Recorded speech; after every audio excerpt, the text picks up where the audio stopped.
जिस तरह से अभी भी देश में कई मौसमी सिस्टम बने हुए हैं,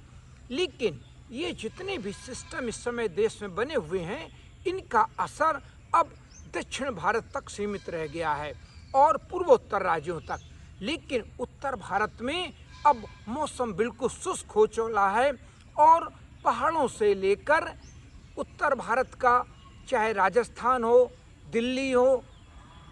हरियाणा हो, पश्चिमी उत्तर प्रदेश हो और उत्तर प्रदेश, ये सारे, और बिहार तक, बंगाल तक भी अब मौसम शुष्क हो चला है। उत्तर पश्चिमी हवाएं अब बहने लगी हैं। जब ये उत्तर पश्चिमी हवाएं बहने लगती हैं तो आसमान बिल्कुल साफ हो जाता है और थोड़ी सी हवाएं जो बिल्कुल उत्तरी होती हैं और वो हमारे एनसीआर, राजस्थान,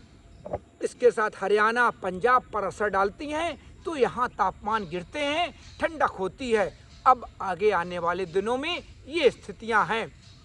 और ये तापमान गिरना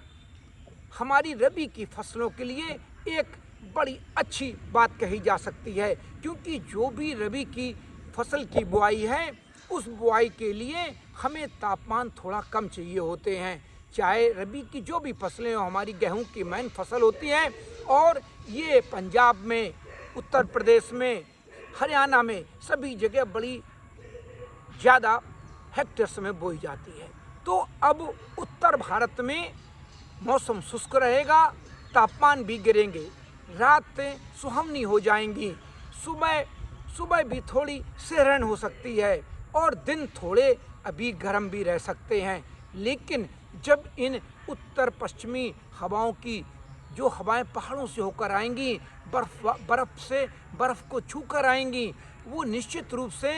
पूरे उत्तर भारत में सर्दी ला सकती हैं। लेकिन जब इनकी कंटिन्यूटी लगातार बनी रहती है, अगर इनकी कंटिन्यूटी बीच में प्रभावित होती है, कोई सिस्टम बनता है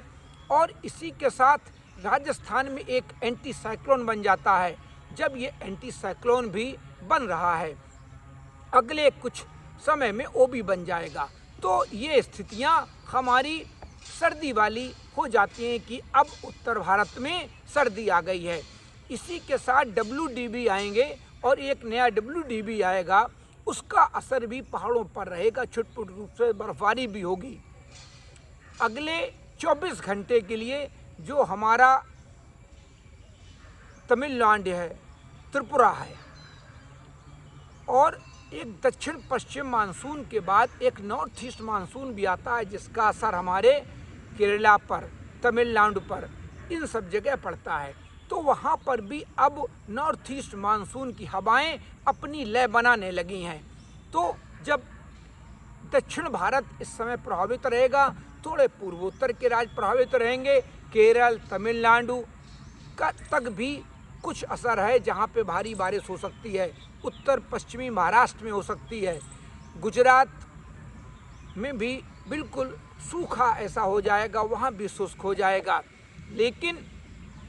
दक्षिणी भारत में भारी बारिश होने की संभावना अभी अगले 24 घंटे तक बनी रहेगी और अब किसानों को यह सलाह दी जाती है कि वो रबी की फसलों की तैयारी के लिए अपनी जो खेतों की तैयारी शुरू कर दें और इसी के साथ अच्छा बीज जो वहाँ के लिए उचित हो, जो किस्में उनके क्षेत्र के लिए उचित हों, अपनी भूमि की सॉइल की जांच करा लें। ये सारी तैयारी उनको अब आगे कर लेनी चाहिए। मैं मौसम विशेषज्ञ doctor S N Sunil Pandey, Kanpur से, किसान इंडिया चैनल के लिए।